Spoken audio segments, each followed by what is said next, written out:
Quand on s'éveille dans les débuts, on peut avoir une image de ce qu'est celui qui a réalisé sa véritable nature, du maître spirituel. Et on peut avoir tendance finalement, de par le fait de cette image, à chercher à transgresser le rythme naturel de la vie et de l'évolution et de nous couvrir d'un nouveau rôle tout en sortant de nous-mêmes et en ne nous acceptant pas tels que nous sommes sur le moment. Et donc ici, ça peut devenir quelque chose d'un peu pervers dans le sens où finalement on va chercher une condition qui ne nous est pas accessible pour le moment, un éveil qui ne nous est pas accessible pour le moment, et à partir de cela, on va peut-être s'enfermer dans un nouveau rôle psychologique qui n'est pas à l'image de ce qu'on représente sur le moment et qui finalement va nous conduire encore une fois à des certaines limitations psychiques qui ne sont pas, bien sûr, qui vont nous contraindre et qui vont nous amener, en tout cas ça va ne pas nous mener dans le sens de la délivrance et de la liberté. Et donc il y a cette acceptation de soi au début qui est essentielle quand on commence à s'éveiller, où on ne cherche pas une condition parfaite, et vous le savez peut-être, dans la relativité, il n'y a pas de perfection, c'est-à-dire que vous ne pouvez pas être parfait aux yeux de tout le monde, aux yeux de toutes les personnes, c'est impossible. Donc il n'existe pas de perfection dans la relativité, la perfection est dans l'absolu, mais la perfection c'est un sentiment, c'est quelque chose que l'on ressent, c'est la complétude. On sent ce sentiment de perfection et cela nous permet justement de nous sentir accomplis en tant qu'être. Vous voyez ? Donc la perfection, c'est aussi un sentiment et ce n'est pas forcément quelque chose qui va avoir une réalité dans la relativité ou auprès des autres. Donc le fait de s'accepter tel que nous sommes sur le moment est très important au début. Et cela va vous permettre de ne pas vous mettre dans un rôle, de ne pas vous enfermer dans ce rôle et finalement de rester dans le naturel de vous-même, de rester dans un comportement qui vous est propre et qui est naturel. Sans pour autant que ça ne veuille dire que l'on n'est pas dans ce chemin spirituel, qu'on n'est pas dans ce chemin de travail sur soi, que l'on n'est pas bien sûr dans ce changement de comportement qui va être plus en phase avec la réalité auquel nous nous éveillons, à laquelle nous nous éveillons, vous voyez ? Et au fur et à mesure, on va se rendre compte aussi que le maître spirituel, ce n'est pas une personne spirituelle. Le maître, c'est notre véritable nature, c'est ce que nous sommes. Nous allons nous incarner, nous allons incarner ce maître. Mais le maître, la maîtrise, ce n'est pas quelque chose que l'on atteint ou que l'on a acquis à partir de la personnalité. La maîtrise est notre véritable nature. Donc la maîtrise s'incarne directement. Et c'est bien différent d'atteindre une maîtrise ou d'avoir la maîtrise. La maîtrise s'incarne, elle se vit directement. C'est notre véritable nature.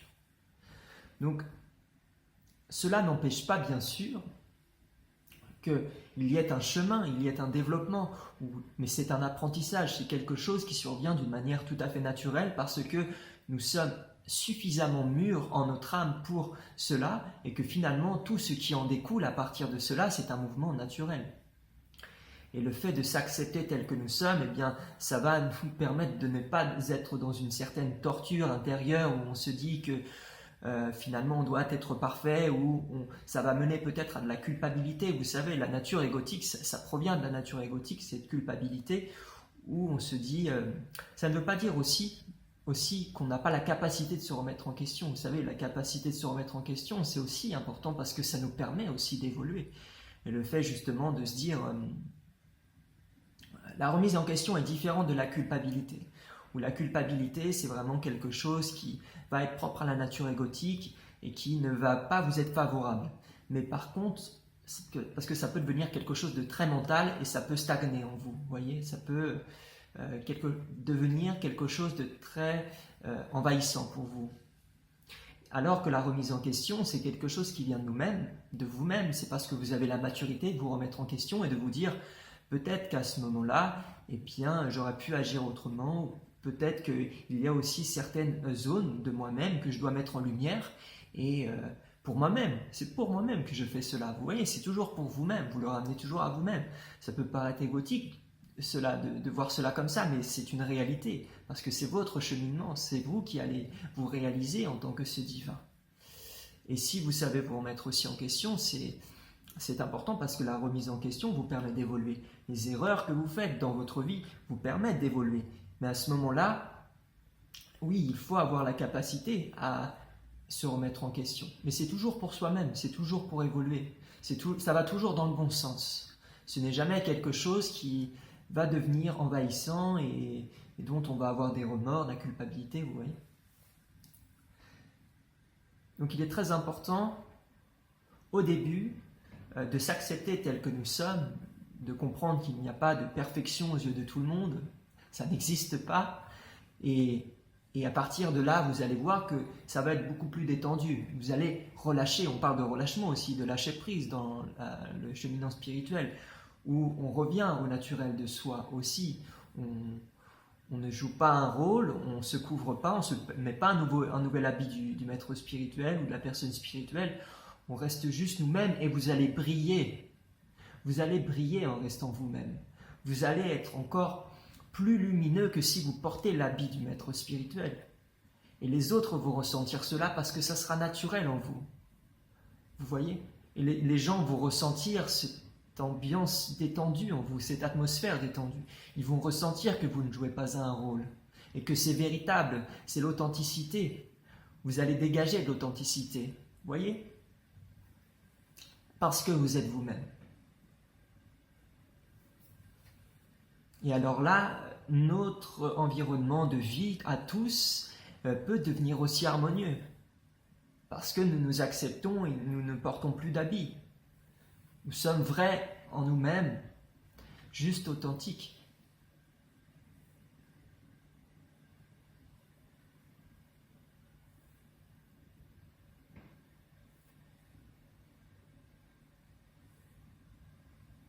Mais ça peut être un piège au début, vous savez, parce que la personnalité, à travers la personnalité, on a tendance souvent à vouloir prouver aux autres, ou on a tendance à peut-être à vouloir, oui, s'habiller d'un nouveau rôle pour montrer aussi aux autres que l'on est dans ce cheminement. Et puis, voilà, il faut que les autres le remarquent. Eh bien, c'est la nature égotique qui est comme ça. Ça arrive au début, tout le monde a plus ou moins pris le rôle de la personne spirituelle, a voulu essayer de montrer aux autres. Ça arrive à tout le monde, ça arrive à tout le monde parce que c'est un comportement naturel, un mécanisme égotique qui est naturel. Mais ce qui est très beau dans tout cela, c'est que vous allez voir que vous, en vous-même, vous brillez. Vous brillez en vous-même, votre véritable nature brille. Vous n'avez pas besoin de porter d'habits, vous avez juste besoin de vous incarner vous-même. C'est plus beau encore, c'est bien plus beau. Vous êtes lumière en votre essence, directement. Et vous êtes déjà cela. Ça ne vous a jamais quitté, vous n'en êtes pas séparé, vous n'en avez jamais été séparé. C'est simplement que vous n'avez pas encore conscience de qui vous êtes, c'est tout. Et ça va venir, vous allez le découvrir.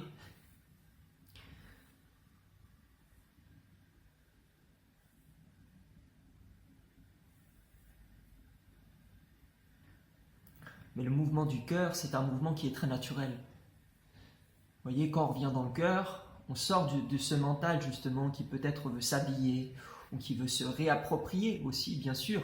Ça arrive, l'éveil, pour lui. Pour peut-être glorifier la nature égotique un petit peu, pour la mettre en valeur. Mais il est important de revenir dans le cœur, parce que plus vous serez dans le cœur, plus vous serez dans un mouvement naturel. Vous serez véritablement dans un mouvement qui, pour vous-même, en plus, n'est pas un poids, n'est pas un nouvel enfermement, et en étant dans le cœur, en vous acceptant, en essayant de ne pas transgresser aussi le rythme d'évolution, de la vie d'évolution, comprendre qu'il y a un rythme naturel de l'évolution, comme la nature a son rythme. Vous savez, la nature est un organisme intelligent. C'est quelque chose, c'est un principe qui évolue à son rythme, qui a qui a besoin d'un temps pour donner, eh bien, par exemple, ses plus belles fleurs, ses plus beaux fruits. Eh bien, pour vous, c'est pareil. Il y a un temps pour que vous grandissiez, vous vous épanouissiez, vous développez, et qu'à partir de là, après ce développement, vous puissiez donner vos meilleurs fruits. Et la lumière, eh bien, c'est aussi un organisme intelligent, le divin, qui demande du temps dans son développement, dans le fait de s'expanser et de se construire d'une unique manière. Et si on comprend qu'il y a un rythme naturel d'évolution, alors nous pouvons toujours revenir dans le cœur et nous accepter tels que nous sommes sur le moment, et à partir de là, vous voyez, nous nous élevons à notre rythme. Parce que des fois, ce qu'on voit en spiritualité maintenant, c'est qu'on cherche à déclencher des énergies, on cherche à aller plus vite que la lumière, on cherche à violer un petit peu, à transgresser le rythme naturel de la vie et de l'évolution. Et ça crée parfois des dysfonctionnements, parce qu'on déclenche des énergies qui ne sont pas, dont on n'est pas encore en capacité de recevoir, parce qu'on n'a pas encore la pureté nécessaire pour la recevoir. Vous voyez, il faut qu'il y ait cette pureté pour que l'énergie, au moment où elle se déclenche, soit à ce moment-là réceptionnée par vous-même d'une manière tout à fait naturelle, et que ça ne vous cause pas d'inconfort intérieur. Vous voyez, c'est une question de pureté. Le corps aussi doit se modifier. Tout doit devenir plus épuré, à l'image davantage du divin. Et à partir du moment où, là, vous avez suivi ce rythme naturel, vous n'avez pas cherché à déclencher égotiquement des énergies, alors le moment où l'énergie vient, c'est naturel pour vous. C'est juste naturel et c'est accueilli dans de bonnes conditions parce que vous avez la condition pour le permettre à ce moment-là. Vous voyez ? La nature psychologique humaine ayant été assez déstabilisée au cours du temps, comme l'ADN s'est modifié, s'est dégradé, le corps physique, l'aspect aussi mental, où véritablement il y a eu beaucoup de dysfonctionnements en l'humanité. Et quand on comprend cela, on sait que nous avons aussi tous finalement une certaine guérison à réceptionner, à recevoir de ce point de vue. Et la douceur, c'est extrêmement important. Vous voyez, ici, être doux, être dans la douceur, suivre ce rythme naturel, justement, c'est très important parce que ça va permettre à la nature psychologique, qui n'est pas forcément préparée en plus à cette réalité de lumière, parce que nous avons été habitués, et bien souvent en Occident, à la rationalité, à la rationalisation, à la raison, qui est bien sûr importante, parce que les expériences de la vie, enfin ce qu'on vit dans la relativité s'explique par la raison, mais on a été éduqués dans une connaissance de nous-mêmes très limitée, donc qui se limite au corps physique, et donc à ce moment-là, forcément, si on va trop vite et qu'on déclenche, on s'ouvre sur cette réalité, ou qu'on déclenche des énergies de manière accélérée ou de manière très égotique, de manière un petit peu forcée, et bien forcément, la nature psychologique n'étant pas préparée, cela peut causer à ce moment-là, quand c'est réceptionné, des inconforts, des dysfonctionnements. Donc vous voyez, je vous invite ici à reconsidérer cette douceur et de l'importance de cela pour vous dans votre cheminement, et que de toute façon vous êtes ce divin, vous êtes cette lumière, que l'éveil spirituel n'est pas une compétition de l'ego, ce n'est pas une course, et que vous allez le réaliser, vous allez vivre quelque chose de merveilleux, de beau, de magique, c'est véritable, c'est votre véritable nature. Cela vous a été peut-être caché par la société dans laquelle on vit, ça nous a été caché bien sûr, mais c'est la réalité. Donc ici, on essaie de s'accepter tel que nous sommes sur le moment, dans l'instant présent, et de vivre à partir de là. Et vous savez, peu importe où vous vous situez sur votre chemin, si vous vous ouvrez avec sincérité, vous ressentirez de la joie, de la paix, de l'amour déjà dans votre cœur. Vous en ressentirez déjà. Même au début, vous pouvez en ressentir. Et ce sentiment de joie, de paix, d'amour, c'est ce qu'il y a de plus élevé. C'est ce qu'il y a de plus sacré. C'est le divin. C'est votre véritable nature.